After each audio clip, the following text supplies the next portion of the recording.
All right, we'll go ahead and begin the meeting. It is 5:30. I will ask the clerk to announce the meeting and to call the roll.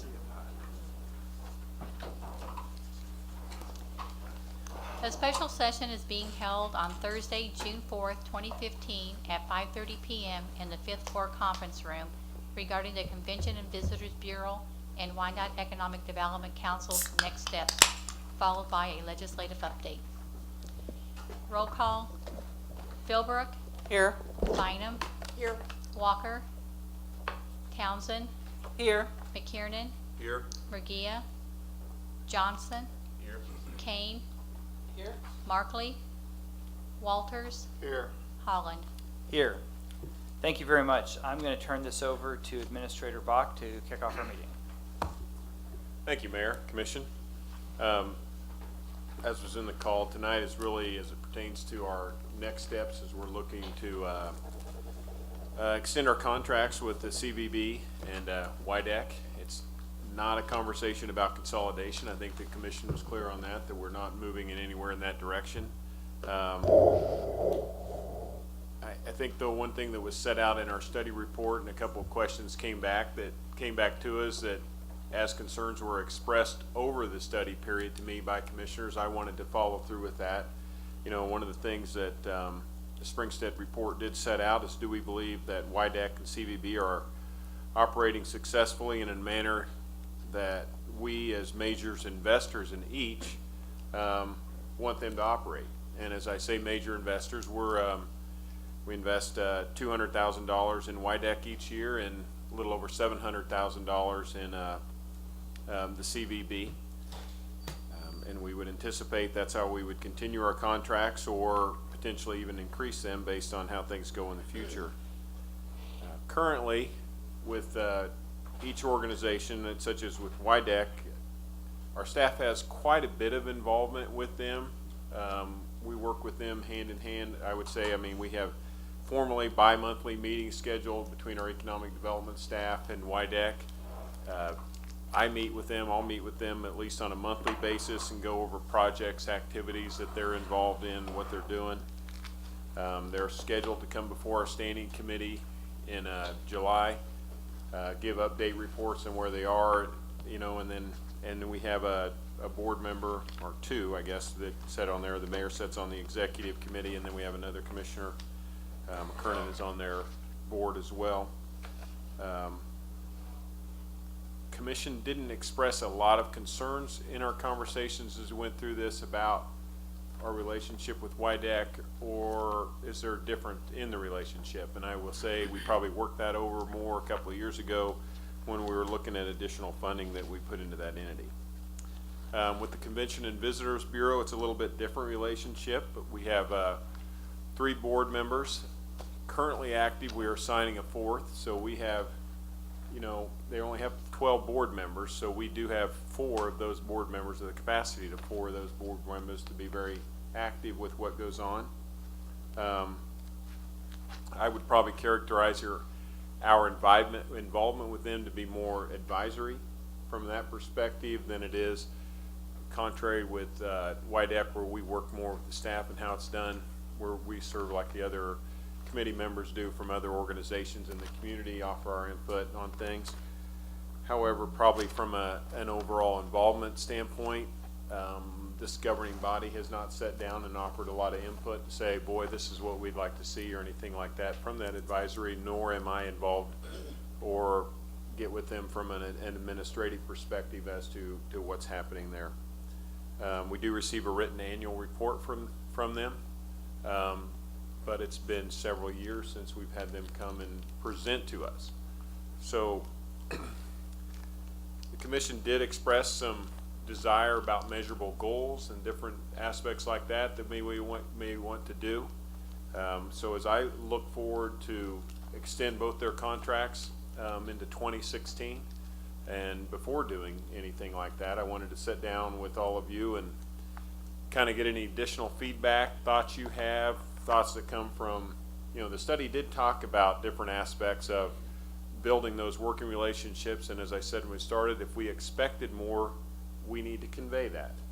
And I will say We have not done that in the sense of the CVB, so if there's a different expectation on our part, then we need to set that out. So I'm looking for guidance from you all as I would sit down and negotiate or talk to them about terms or conditions that we'd be thinking about in 2016, and then how we could measure that and move on from there. So that's my opening, Mayor, and I'll stand for any comments or questions from commissioners. Yeah, I think it's an open conversation at this point. Commissioner Philbrook? Well, mine is several-fold. One is because there seems to have been, even though you succinctly said this time that you saw that we did not want to consolidate them at this point. I think that there was a little bit of confusion among us as commissioners as to what we exactly meant when we placed forward our motion to put everything back in place as it was, because we did not exactly say what we meant. It wasn't what I would call a nice clean amendment. So I'm going to make a comment about that right now, and that in the future, when we have these discussions and change our motions, that these motions have clear summations from legal, and that we have a written motion upon which to vote. So we're very clear as to what our intentions are. Because the part that some of us are not sure about is the putting CVB back into action up through most of 2016 versus 2015. That's part of it, okay? And we didn't all understand the same way on that, okay? I believe the intent from Mr. Kane and myself was just to erase all of the stuff that we had been dancing through and expected it to just go back the way it was, and then ask them to start putting forward some measurable items so we could see what they were doing and we were happy with what they were up to. And so that's all I have to say on that. That's good. McKiernan? Well, from my perspective, there's been a couple of things, and I've shared these with the CVB board already, a couple of things that I'd like us to do. They put together a very comprehensive marketing plan at the beginning of every year. I'd like for CVB to come before the commission, present that marketing plan, so that everyone is fully aware of the scope of the marketing efforts that are going to take place, that are planned to take place, because I'm not sure that members of the commission are fully aware of the scope and the depth of said plan. So I'd like to see them come before us. I'd like to have another presentation at the end of the year with how do we do, lessons learned.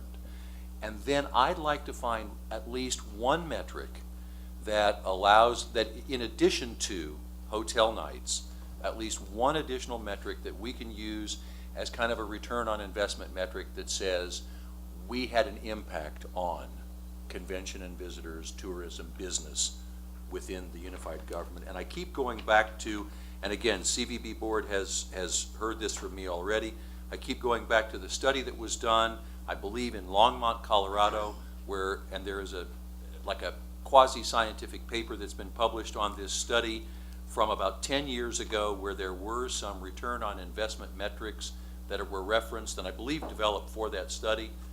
I'd like our administrator and CVB staff to look at those and see if any of those can be pulled over for us to use. And as far as I'm concerned, beyond that, I think we're good. Kane? Well, I'm surprised we're here. I thought the motion was clear, precise. You know, that they knew they had to come back and show a little something. And then when I heard that we hadn't talked to them much and that we were meeting tonight, you know, I was a little shocked and not a happy camper. You know, I think that it seems like we're still hanging a carrot over their head. And I do agree that we do need to see some stuff from them, but it seems like we're dragging things out. I think we've given them the guidelines to go by, and they're going to tell us what they're doing, and then if they're not doing it as the way as the commission the whole season, then we'll adjust from there. But I was very disappointed to be here today. Commissioner Walker.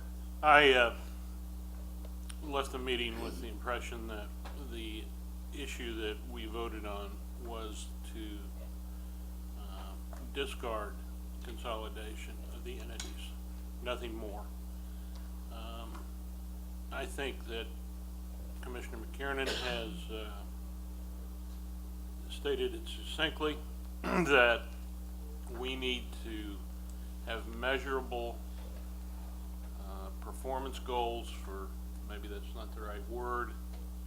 I mean, we build a casino and hotel rooms go up. That's not because CVB increased the number of hotel rooms. That's because we built a casino. We build sporting, hotel rooms go up. That to me is not the measure or the standard of performance. Not that I can articulate to you what a good standard is, but I want to know what the impact of our dollars is, apart and separate from what we may be promoting. Or, you know, if we build another attraction with a developer that draws people in on a regional basis,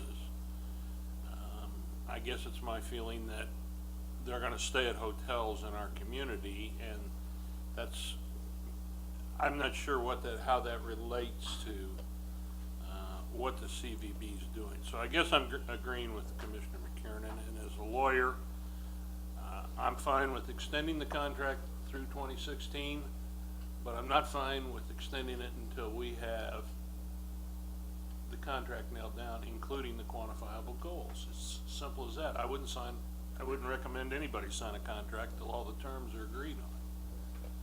So that's where my confusion was. Did we vote to rescind the earlier termination of the contract? I didn't feel like we did. I felt like we had just killed the consolidation idea, and we were still in the same boat. So it may be me that was the only one that left that meeting confused, but that's where I'm at on it. And it's the end of 1st of June. We have plenty of time to articulate and define a contract and enter into it for the extension of the contract and revoke the rescission through 2016. So.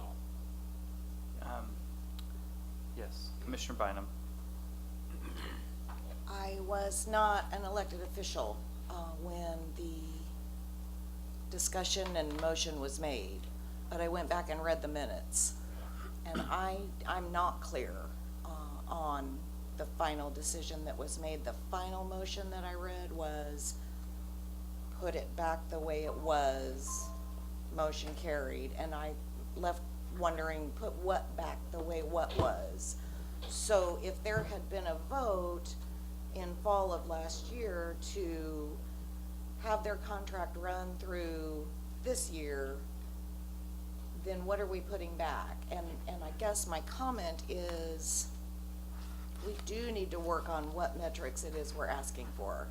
I don't know who needs to take responsibility for that, but I don't think we have plenty of time. June of this year, in my opinion, is not plenty of time. I sat on the CVB advisory board prior to its new iteration, and my recall from that time is that CVB folks are working on 2016 items now, and they're doing that without knowing if they have a contract next year. And so that concerns me a little bit. That's why I would say I don't think we have plenty of time. I would like to know what metrics are we asking them to measure, what impact are we looking to see, and how quickly can we develop that and provide that to them, or work with them to develop it so that we can put a contract in place for their 2016 year. Commissioner Townsend. Thank you. I was in attendance at the meeting where the vote to consolidate or not was taken. I had a little bit different perspective because I was voting from home during my recuperation. So looking from that perspective, to me, it seemed pretty clear that the only issue before the body that night was whether to consolidate or not. And the decision was not to consolidate and leave things the way they were. I believe it was Commissioner Kane who made that motion. So to me, that seemed pretty clear. Apart from that, one of the things that I thought in reading the study that had been prepared for us that I thought was workable or doable was option 1B. However, leaving things the way they were, the two entities separate, still gives us an opportunity to do something that the mayor had talked about, and that was branding. So I'd like to see that issue explored, even with the two groups separate. That could be one of the things that we talk about. So when you see whatever it is, like when I see that logo, I know it's the unified government. That's something I think this body can control and say, we want this slogan, we want this brand, we want people when they think of that brand, that slogan, whatever it is, to know they're talking about Kansas City, Kansas, Wyandotte County. So I would like to see that explored. I'm also concerned, and I've talked with Ms. Bridget Job and other board members of CVB, that all historical aspects or points of interest throughout the county are represented. So I want to make sure that points of interest in the Northeast End, in District 1, Fairfax, Cobb Point, Sumner, excuse me, Commissioner Johnson, but I have to claim that as an alum. But the Sumner Alumni Room, there are other things in this part of the city that I want to make sure are promoted. And Ms. Job says she's going to do that, and I appreciate that. And so those are the things I would like to see as part of it. Thank you. Commissioner Philbrook? So I guess I wasn't confused. I wasn't the only one confused. I'm still confused. No. What I was going to ask is it possible for administration and Bridget Job and her party to get together and come up with some measurable metrics in that time period within that month? I think our hope is to give Mr. Bach and the CVB, and if we choose to WIDEC, because WIDEC's contract is a year-to-year contract as well, to give them some ideas about things that we think are important that they can take back and craft a contract together with the CVB board meeting and talking about that these are the things that the commission brought up that they're interested in, and they can come back with recommendations, and Mr. Bach can draft up a contract that states those things and then bring it before us, and we can say, yes, that's what we want. That's what we said. And my expectation is, and I think this is always true, they're going to come up with things that we didn't think of in terms of metrics because they are fully aware of the job that they do, and they're going to bring more forward yet, and then we can look at it and vet that. One of the things I would say we haven't done with our contracts with either organization is given much direction to them in terms of what we want, and the report said if you don't give them direction, you can't expect them to be accountable for it, right? So, Mayor, for clarification, you put the two together. So are you talking each individual entity come back with measurable items as individual entities, correct? Yes, that's right. Okay, I just want Yeah, to make no, sure. I think the vote was clear. No, I understand, but I just want to be excruciatingly I'm hard-headed, painful. but I saw that. Yeah, it's all right. Yeah. Thank you, Mayor. That's right. All right. I would say I'd like to echo some points that were made. I want to agree with Commissioner Townsend.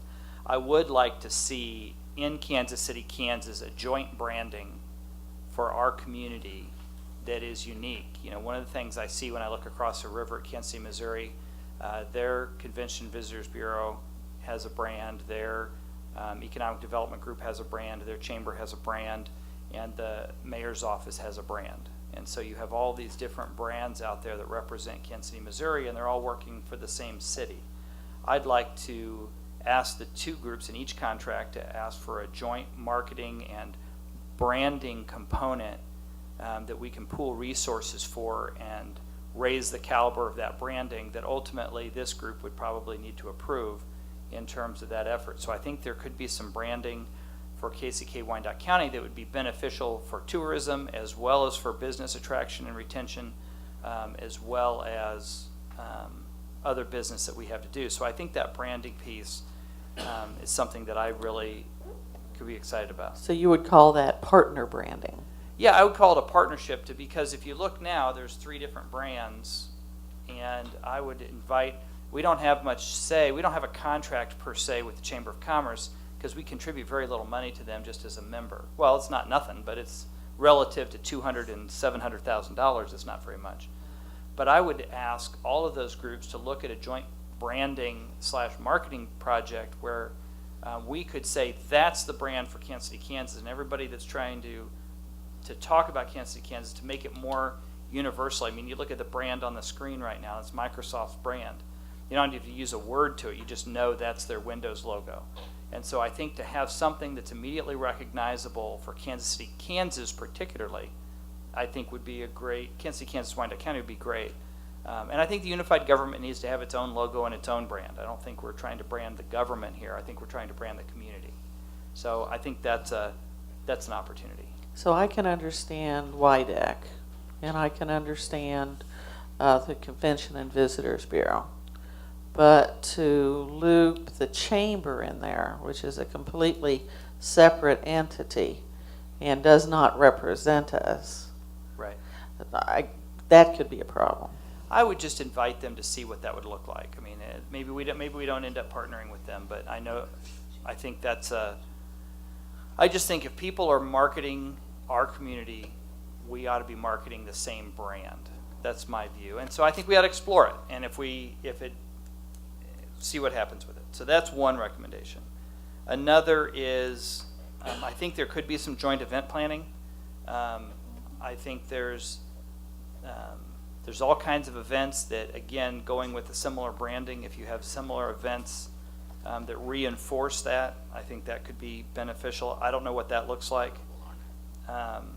The other, and I want to reiterate what Commissioner Townsend said as well, not only historic points throughout the community, especially minority events and attracting of minority conventions. I know there are a lot of minority conventions, smaller conventions that come to the Reardon Center and to the Hilton Garden Inn, where that 20,000 square feet is enough space for a smaller convention.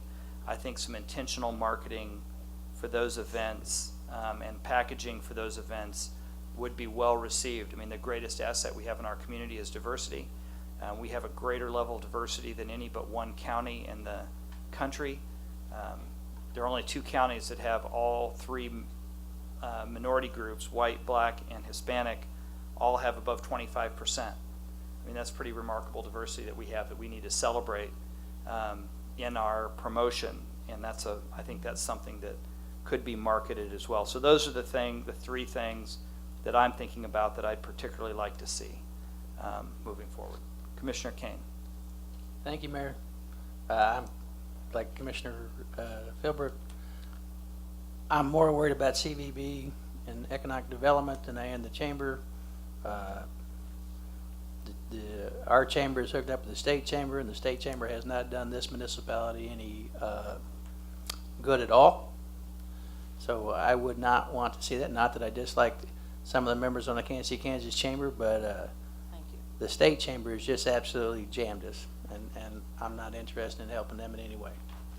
I will echo this sentiment that the state chamber has jammed us in a number of ways. Yes, Commissioner Bynum. Just a question, is there benefit, Mr. Bach, you said Wyandotte EDC will be here in July for a presentation. Is there benefit to us to have the CVB bring us an informative presentation at this time, or do we feel that we, as a commission, are familiar enough with their mission and their scope of work that we don't need it? I ask it as a question. Well, I may ask Commissioner McKernan to comment on that, because I believe, and I think he's learned a lot of things about the CVB by sitting there. So I would probably contend the answer to that is no, that you're not that intimate with it. I'm not either. So as we talk about development of some of these measurable goals, a lot of what I think is that Bridget and her staff have a lot of things that they would probably easily translate into goals that, for what they're doing now, to be able to present to us and show us that these are things, and they may become part of our contract, or at least the methodology of presenting these and showing these to us as part of our contract, that we may look at and say, that's great, that's good, that you're right on track, or based on some of the things you guys have commented today, you may want to tweak that a little bit, or say, we'd rather you put some more emphasis over in this area or these areas of the community that you want to work on. So I think you are right on that you probably don't know what they're doing, and just for the standpoint that none of us have had that presentation, and unless you spend a lot of time with the annual report, and still that doesn't do the same as having that information presented to you. And I would add to that in terms of doing a presentation, I would probably give them some time to work this up. I don't want them to give a presentation right now and then work on their goals and then come back and give another presentation. I think we can give them some time. We've already committed to their funding through this year and next in terms of extending the contract, assuming it's the contract that we want. So I think we could even give them through the summer to work on that and pick a time in August or September where they could come back and bring those goals to us that they've been able to work on together, and then we can vet that at that time. I don't know that there's, I mean, the money we have allocated is going to come through on the budget.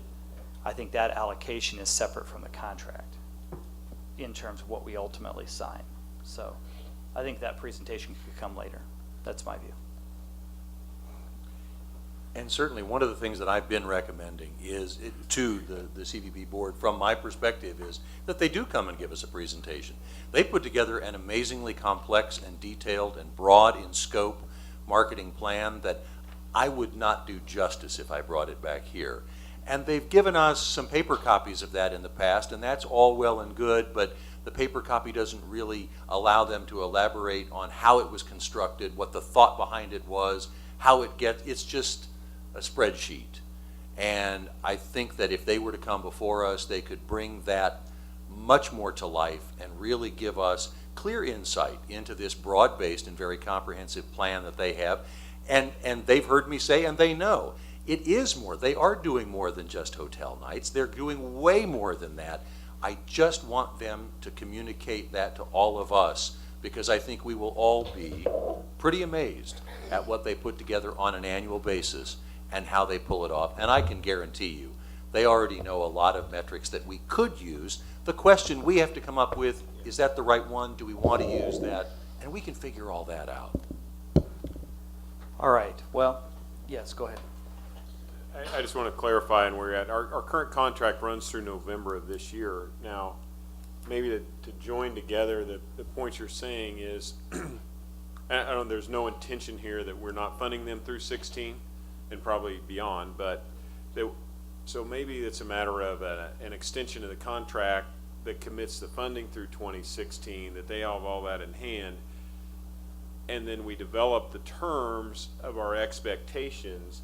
And that could be some negotiation or discussion that we can have to come back, I can have with that, and maybe with the two commission members that are assigned to that committee, have some input on that. And then that come back later in the year, and that kind of be an amendment that's added to the contract. So one, that gives them the comfort level of knowing that money's there through the year. And then we can work on that and modify how we do that, and that can be something that can be developed. Because quite frankly, based on our schedules, and we'll hit the budget here coming through July, we're not going to really want, you're not going to want to be focusing on what you're doing with the CVB terms, but that can be something we can come back in as that's developed for 16. I interpreted the vote that we were planning on extending them through 16. That's how I interpreted the vote from the commission. And so I think having that verified so that and the goal piece is an additional component of that as we work through it. As we wrap up, Commissioner Walters or Johnson, do you have any comments that you'd like to make in respect to this? I just have a very short question, more or less, and it seems like that, and because I'm a newbie, I don't understand all the dynamics here. We're asking for direction from both, or just the CVB? I think both. I think I think we're wanting goals, measurable goals from both WYDEC and CVB based on the investments that we make in each organization.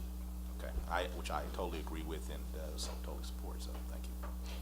I'll just repeat what some other commissioners have said. My recollection of the sequence of events was we were talking about consolidation. It was raised that if we're going to consider consolidation because of the length of time notice of termination, we better do that now, because if we want to consolidate, we've got to give them proper notice. So in my mind, when we decided not to consolidate, though it wasn't stated, we always intended to continue funding that operation. Those things were always linked in my mind. So I think the proposal that you suggested is very consistent with our actions. Good. All right. All right. Thank you. That concludes. Mr. Bach, do you need any other further direction? That's great. All right. Well, we want to thank the folks from CVB for being here tonight, and Greg from the WYDEC. Thank you for being here. Our next item is an update from Topeka. Fresh cut from Topeka. Mike I don't know Taylor. how fresh I am, but I'm here. Welcome home. It's been a long time. So today was good to see you all again. I was Mike Taylor, I should say, formally Yes. say, Mike Taylor, our legislative lobbyist Okay. in Topeka. I've considered, actually, I started just shopping for some real estate. Thought I'd buy a winter home there, maybe. It would be, so today was day 105 of a 90-day session. It is the second longest session in the history of the Kansas legislature, which I think will be exceeded. The longest was in 2012. It was 107 days. It cost $43,000 a day to keep them in session, so we're now at $645,000 of unbudgeted cost as lawmakers wrangle with the situation that they're facing. Give you a quick overview of what's happened, because a lot of things have been moving quickly. But you know, the retailer Target has a motto: expect more, pay less. The legislature seems to be flipping that around: expect less, pay more. That's where we're headed. They passed a tax plan today that is not finalized, but they're negotiating on it, that would raise the sales tax to 6.65%, up from 6.15. But then on January 1st, it would drop the sales tax on grocery store food to 5.9, which would, I think, would be a positive for our community, certainly. It would increase the cigarette tax 50 cents a pack. It would freeze the income tax rates at the two levels, from the reduction of 2 years, at 2.7 for lower income folks and at 4.6 for higher income folks. There's been some discussion about needing to put the tax back on the LLCs, sole proprietorships that have avoided paying any income tax. The governor's threatened to veto anything that comes close to that, and so legislators are kind of backing away from that, although there seems to be some support. So this tax plan would leave an ending balance of $11 million. Now the House passed a budget yesterday, which is $400 million short of being paid for. So so you can see they're kind of working two tracks. They're working a tax plan to generate $400 and some million in new revenues. They've got to fill the $400 million hole in the budget.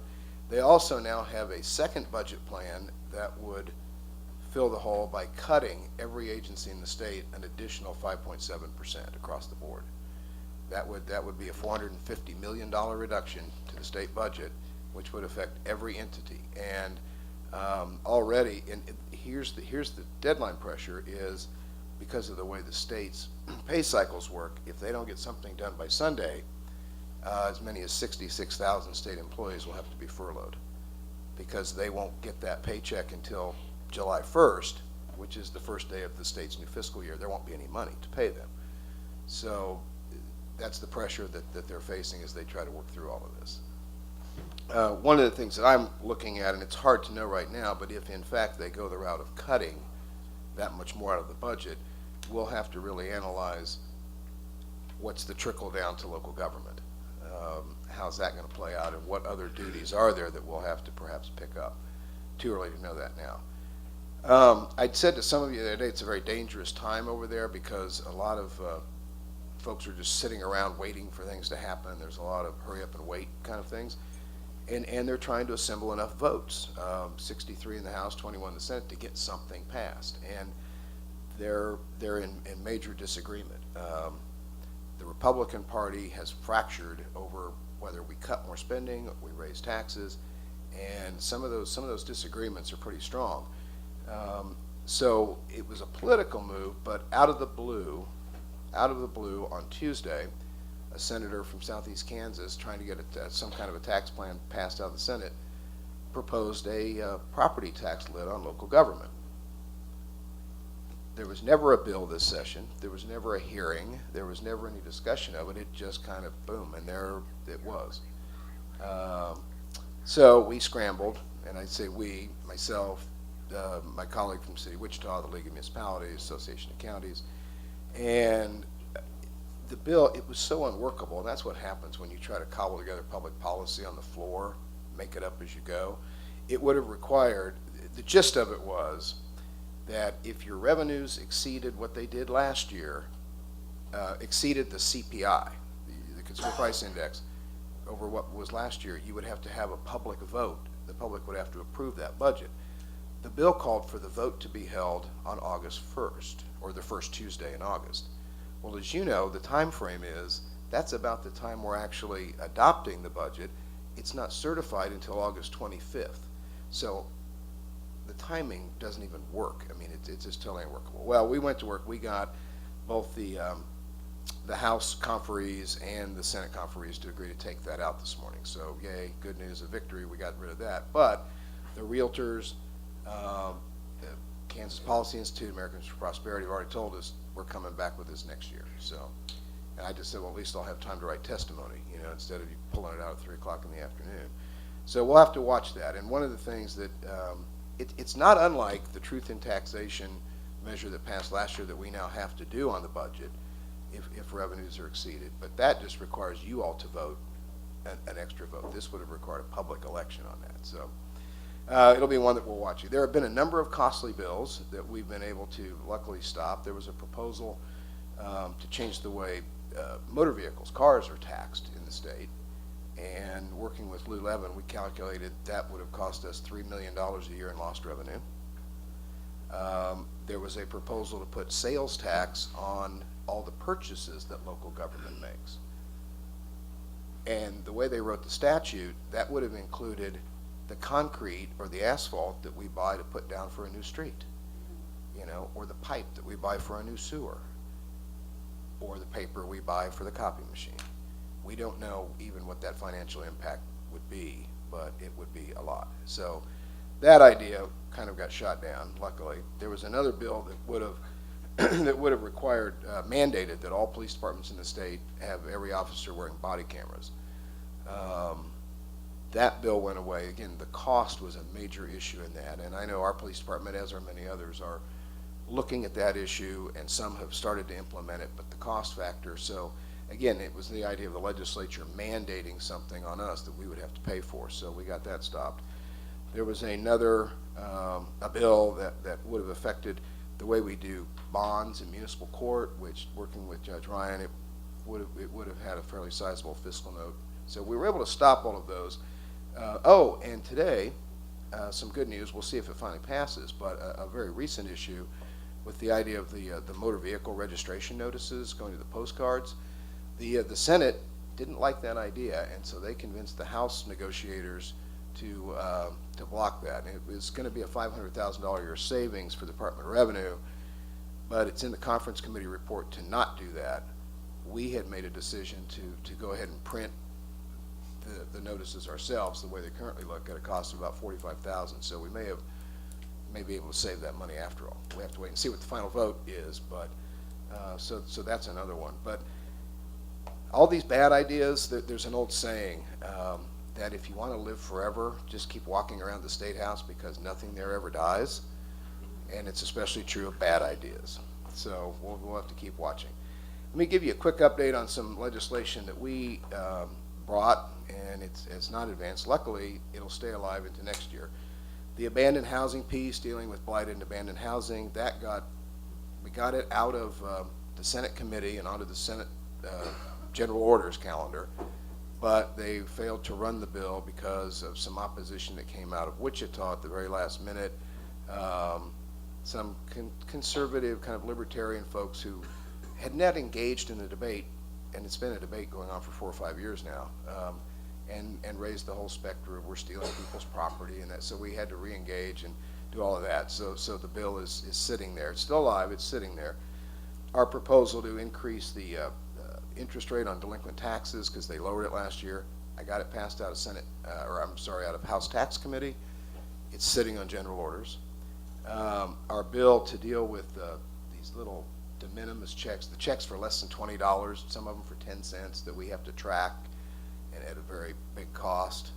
Got that bill passed, and they got a lot of support for that bill, but it's sitting on general orders, and the reason it's still there is because the House Speaker, since it came out of Tax Committee, it's a tax bill, which means it's amendable. So he was afraid to put them on the floor for a debate, even though the bills themselves have support, because of what amendments might come. And so basically I've had them sitting there since early March and can't get them to run general orders. So, because they're afraid to, for what might come. The mutual aid law enforcement bill that will let our officers go into Missouri and vice versa, Missouri's already passed that. It got caught up in some politics, particularly from the Johnson County Sheriff, who didn't like it. We worked with him and thought we had his problems resolved, the issues resolved, and the bill just kind of got stalled. It's, again, sitting on general orders, just waiting for a debate. Medicaid expansion, there were hearings. That issue is not completely dead. There's very much a lot of opposition to it from certain legislators, a lot of ideological opposition to it. But it also would bring a lot of money into the state, and it could end up playing a piece in the budget negotiations. So we'll see. I'm not giving up hope on it. It's slim, but it's still somewhat alive. Public employee guns. There was a bill that would have superseded our personnel policies and allowed our employees with concealed carry to carry on the job. That bill hasn't moved, is not going there, and I heard the lobbyists for the Kansas Rifle Association lamenting that fact today, that it hadn't moved. And again, it's still alive. It's just not going to get done this year, so we won't have to worry about it for a bit. And all of the issues that came up with capers at the last minute that caused all kinds of concern for a lot of our longtime employees, that bill has gone away and is not going to happen. So the only bill they really passed on capers involves working after retirement. So if you leave a capers organization, you retire, you can start collecting your pension, but if you go to work for another capers organization as a post-retirement job, you can still continue to draw your pension from the first job until you earn more than $25,000 in the second job, and then you can't collect the pension anymore while you're working. So the payments would stop. But then once you quit that job, or if you made less than 25, you can get your pension back. So it doesn't take a pension away. It just doesn't let you draw the full thing if you're working a second job. It does not affect police and fire because they're in police and fire retirement fund. So that one had a lot of employees concerned. In fact, talking to Ron Green, in the earlier incarnation of this thing, we had dozens of employees that were just ready to walk out the door, take their retirement and go. So we were able to get that stopped as well.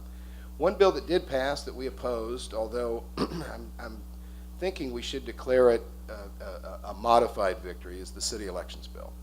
That bill originally started out moving them from spring of odd-numbered years to the fall of even-numbered years on the same ballot as the major presidential statewide races, and to make your offices partisan. What we ended up with was a bill that says we'll move them to the fall of odd-number years and the positions remain nonpartisan. But I don't think it will stop there. The supporters of this kept saying, well, this is about increasing voter turnout. And we brought a lot of other ideas. Well, how about doing mail ballots? How about Saturday voting? We brought a lot of progressive ideas that some other places are doing. Well, they didn't want to do any of that. They just wanted to move them to the fall. And we'll see. I think If it doesn't show substantial increases, and even if it does, I think we'll see probably after 2017 another measure to make them partisan and move them to the even-numbered years. And you pair that with, pardon me, a bill that the Secretary of State did not get through this year. He would like to see on all of our voting machines straight party ticketing, straight party voting. So you'd basically have an R and a D, and you could just walk in and hit the D or hit the R, and it would vote straight down the line automatically for those candidates. So you pair that with making school boards and city councils partisan.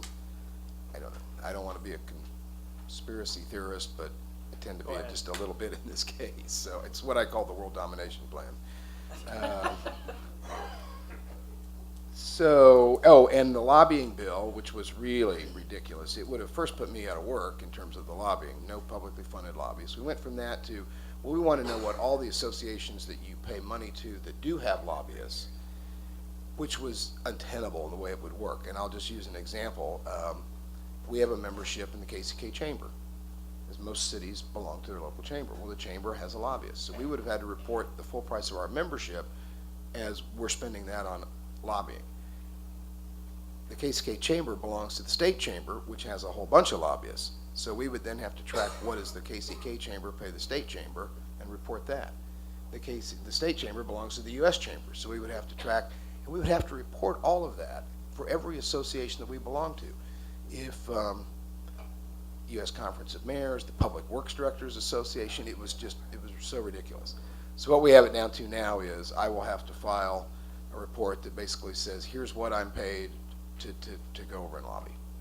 We got to stop there. So, but for me, because I do more than that, I'll have to figure out a way to prorate the salary somehow. So, or if we would go out and directly hire a lobbyist to lobby for us, we would have to report that cost. So it's a lot more workable, and that's part of the elections bill.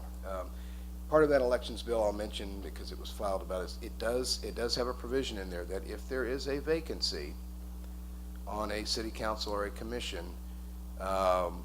it must be filled within, I think it's 6 months of the vacancy, by whatever means that local governing body wants to use, but it must be filled. It can't sit vacant. So, two other things, and then That would never happen. One bill that has gotten a lot of discussion, a lot of local media recently involves the woodlands. So I want to talk a little bit about that. The bill was introduced, as it has been for the past 6 or 7 years, that would try to create a scenario where the woodlands could potentially reopen. Our position for 7 years now has been the unified government supports the woodlands reopening with a full slate of dog and horse racing and slot machines under the current law. They could open tomorrow under the current law. The problem is the percentages, some new ownership potentially got involved and interested, and they said, well, we don't like these percentages. We need to change it and be able to keep more of the money from the slots ourselves. That created an issue of inequity with the casino. And in fact, the horse and dog people were at the table when the bill was passed in 2007. They were at the table. And the signing ceremony, one of them, was held at the Woodlands. Governor Sebelius came and signed the bill, and they were happy we're going to get to reopen. Things changed. The current owners have expressed absolutely no interest in reopening it as a racing facility. And part of the other problem is that we saw the reason we took the position we did was creating an inequity with the casino, which had to make a minimum investment of $225 million. The racetrack would have to make no requirement for any investment, although the place is falling down, so they would have to spend money to fix it up, but they would not be required to meet a certain threshold of investment. It would only pay the local government 2%, whereas the casino pays us 3%. There would be no dog racing whatsoever under this proposal. It would be 60 days of horse racing and 365 days of 2,800 slot machines. And that created a lot of concern for the casino in terms of unleveling the playing field. The casino would have to pay a much higher percentage of their take to the state than the racetrack would. And some of the issues that were talked about was it basically would be breaking the contract that the casino has with the state. And there was some discussion about saying there would be a lawsuit and the casino would demand its $25 million privilege fee back from the state because the state's violating the contract, breaking the contract. So our position has been consistent all along. Now what's happened to the bill is that the Senate did pass it. But when it went to the House Speaker was not interested in taking this topic up one bit. He said his member, particularly this late in the session, and he said, my members are not interested in this, so he assigned it to a committee called Calendar and Printing, which is made up of leadership, and it is what we jokingly call it's the committee where bills go to die. So he assigned it to a committee that will never have a hearing. So the bill will still be sitting there, safely tucked away, but that's the situation with the Woodlands. I want to leave time for questions, but I'll hit two other things that I've tried to do. The Urban Opportunity Zones bill, which got introduced, and I've worked with Greg Kindle and Commerce Department, City of Topeka, the City of Wichita. It's a proposal the governor had to pick certain zip codes in those cities, Topeka, Wichita, and KCK, and do something a little bit like the rural opportunity zones, where you could try to do some new, unusual incentives to maybe get people to move back or open businesses. What we gave them a lot of good ideas what to put in that bill, and they didn't put any of them in there. They just basically took the rural opportunity zone and changed the word rural to urban and introduced the bill. So it wouldn't really do much, but I've had conversation this week with the governor, with House leadership about maybe getting a summer interim committee. They'll do those in the fall, where they sort of a study committee where they to look at, and maybe we can work together and get a bill constructed in that summer fall period that we can bring January 1st that actually does something that would be beneficial. So working to try to get that done. The City of Topeka is on board with me, the City of Wichita. So, and I think we can actually get some bipartisan support on that bill, given the makeup of those delegations. So I'll stop there. That's one thing we're working in the future. The one solid victory I've had this year is the 110th Street I-70 interchange can be named after Burt Cantwell. But we have to raise almost $10,000 first to pay for the signs. So I'll stop there and open it up for questions. Miller can raise Commissioner Kane? the former Commissioner Miller can raise the $10,000. The one of the things that maybe Mike, and it wouldn't affect us here, but the unemployment changes will be in July 1st, where they're going to be reduced the amount of time that you can get it, which once again will directly affect Wyandotte County. And I've talked to the guy running the unemployment, and if you make a mistake now, you could lose your unemployment for 5 years. So, and this is all gauged to once again form the gap. That's why I don't like the chamber, is make the gap bigger between the less fortunate and the more fortunate. And one other thing is, Michael, we know lobbyists aren't cheap. Court, I have a couple questions. The courts are coming out with a ruling on the schools funding. What impact may that or may that not have on what's happening? Depending on what the court decides, it would be like a nuclear bomb going off, really, because the suspicion is that they are underfunding the schools. And remember I mentioned earlier about this other budget that's out there that would just fill the hole by cutting $450 million? It would cut public schools an additional $180 million. I don't think the court is going to tolerate that. And so that could be a very big issue that they're just hoping doesn't happen or goes away. But it's one that could shake this up. We could end up back in a special session at some point if the court, depending on when they come down with that ruling. Another issue that's gone on that could have a big impact is, this has got national attention, is the judicial budget for all the courts in Kansas was passed separately from the main budget. And what the Senate did, and the House passed it just to keep the judiciary funded, but they passed a law last year that said that the local judges in each district around the state will appoint their own administrative judge. Well, the state constitution, since an amendment was approved in 1972, says the Supreme Court of Kansas will have administrative authority over all the courts in Kansas. So they've always appointed the administrative judges. Well, what the Senate did, and the House approved it begrudgingly, said that if if that law is overturned by the Supreme Court as unconstitutional, the funding, the $100 million budget for all the courts in Kansas is suddenly defunded. So there is a lawsuit winding its way through the court. So when it gets to the Supreme Court, if the Supreme Court actually says, well, it's very clear, it's right here in the Constitution, this law is unconstitutional, the courts in Kansas will shut down because they will not have a budget. So that's another one to keep an eye out on. Is that blackmail? I think the word blackmail was used, the word extortion was used. One thing, I'm delighted to hear they're considering reversing their position on printing notices for car tags. We did discuss that we were going to go ahead and do that. I think if we do end up printing them ourselves, I think we need to print clearly. This notice is provided to you by Wyandotte County because the state chose to stop funding their own liabilities. I think there's a way to phrase that on the deck to tell every citizen in our community why they're getting a report from us instead of from the state where it belongs. The other issue, the constitutional issues around elections. The voters voted for our term to end in April of 2017. Does the state have the authority to extend our office 6 months?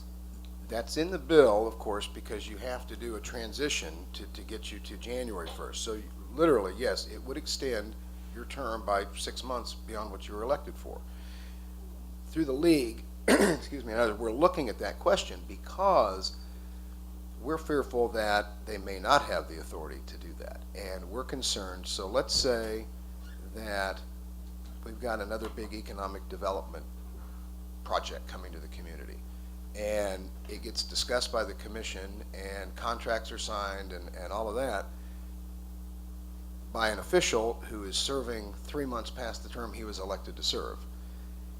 There's a lot of concern that that's going to make bond attorneys very nervous. It's going to make financiers very nervous. And so it's a question that we're looking at, and we're kind of letting the league, because they have a much bigger staff of attorneys, to take a look at that. But it is a question that's causing a lot of concern. One of the things that I would say about the Woodlands, I agree that I couldn't support locally issuing a special use permit for gaming that would undermine our casino and its 900 jobs. I would think that that would be irresponsible of us as a community to support on a local level. So I would suggest that even if the state does allow it, that doesn't mean we have to allow it in our community to undermine our own gaming interests. I think that would be very problematic. And I would say I would support the Woodlands coming back online under the current law, and not with percentages that undercut our casino. And Mayor, that's been this commission's position for 7 years. That's right. And that's the position I represented. The other quick point I'll make on that is, under this, as you know, we were able to negotiate development agreements with the casino for charitable giving and that kind of thing. None of that exists for the track if it reopens. They wouldn't have to do any of that. All right. Any other questions for Mr. Taylor? Yes, Commissioner Townsend. Mr. Taylor, could you refresh my recollection, I think with regard to the zone improvements that you mentioned? I'm not entitling it correctly. They had the rural zone and the rural opportunity zone and the rural urban opportunity right. zone. I guess it was some months ago when some of the legislators were here, and I think they mentioned specifically 66101 Yes. being one of the zones. What were some of the things that your group recommended to include in that would be a distinction and benefit the urban areas as opposed to the rural? Right. And is there anything that people in the zones that would be affected could do to aid you at the state level? I think possibly down the road. Yeah, I think that could be. One of the things the Rural Opportunity Zone did, and again, it was to try to attract people back to, so for example, if you moved in from out of state, say you just graduated with a dental degree from the University of Nebraska, you wanted to move out to a western Kansas community and set up shop, if the county agreed, the state would help pay off your student loans, you would be, income tax would be waived for 5 years. we're looking at some things, and Greg Kendall has some great ideas that would do more sort of a TIF component for if someone comes in and, say, buys a building in one of those zip codes and renovates it, like happened on Minnesota Avenue, you could take the increased value of that and the community could use it to then maybe redo the curbs and gutters on that block, those kind of things. So there's a number of ideas. This bill was just rather disappointing the way it came out, but I think there's a lot of interest. A Republican named Gene Sellentrop out of Wichita, I've had a lot of conversations. He's very interested in it. And so I think we can get some movement on it, but we want to make sure if we're going to push it that it's a bill that will actually help our community. So Thank you. I'll keep you posted on that as it goes. It probably would be fall before we would really work with, have hearings on it. The goal would be to try to get a bill ready for next session. Because my thought is there may be organizations within those zip codes that could do letters or testify or whatever. We just want to know what it is that we could do, if anything at all, to help you. Great. with that. I'll keep you posted on that, and once we get a strategy, we'll talk about that. Thank you. I have a question. Commissioner Walters. Regarding the woodlands, Yes. you said that the proposed legislation created a situation of inequity between the proposed woodlands reopening and the casino. Could you explain that a little bit? Sure. The casino, in order to get the bid, and we went through a very lengthy process with a number of proposers to build the casino, they had to commit to a minimum of $225 million in investment before they could even be considered. The racetrack facility would have to commit to zero investment. The casino has to give up a much bigger share of its revenues to local government, to the state, than would the racetrack gaming facility. Can you go through those percentages? Sure. I don't have the casino, but the owner of the racetrack facility would get to keep 64.5% of the take, which is much higher than what the casino gets to keep. 10% would go to the horse racing purse to pay for the races, the winners. The county, the city county, we would get 2%. The problem gaming fund would get 0.5%. The Kansas Fair Racing Benefit Fund would get 1%, and the state would get 22%. But the racetrack would not have to sit down and negotiate with us on a development agreement such as we did with the casino, where they agreed to fund charitable causes and some of the other monies they give us. So the casino would basically have to be giving away a lot more of its revenue than the racetrack would. And the concern is it's a mile up the road, and they could have as many as 2,800 slot machines there. So that would what really, is the percentage that the casino has to give up? Commissioner, I don't have that right now, Bobby. Mr. Levin, can we get those numbers to all of the commissioners, that comparison in terms of what's proposed for the woodlands and what the real numbers are in the contract for the casino at a later date? I mean, obviously, if you don't have it off the top of your head, though Mr. Levin might have it off the top of his head. No? Okay.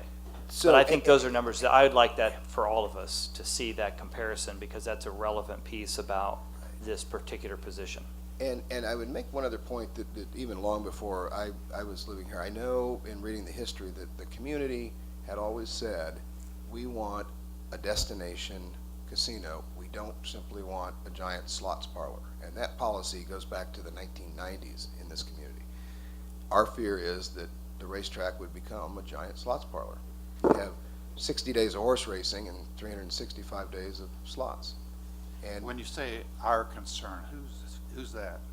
I'm saying the community, Oh. the commission and the community in general had expressed that sentiment going way back All right. into the 90s. Just curious. Thank you. Any other questions for Mr. Taylor? Yes, Commissioner Bynum. I have two quick questions. I'm still trying to understand the benefit of moving local elections to fall of odd-numbered years. What is the benefit of that? That's my first question. The second question is, did legislation pass around taking away local control over placement of political signs in the right-of-way? Did that pass? Yes, it did. Only with regard to political signs, no other signs? No, only political signs. And what that said was that despite what our sign regulations say, you can put as many political signs in your front yard or your yard as you want, 45 days before the election and up to 2 days after the election. But it also says you can put those signs in the right-of-way, the public right-of-way, the area between the curb and the sidewalk. Can you put that in medians? I don't believe it allows that, but it says public right-of-way, so you'll probably see a lot more signs popping up on, intersection corners and that kind of thing.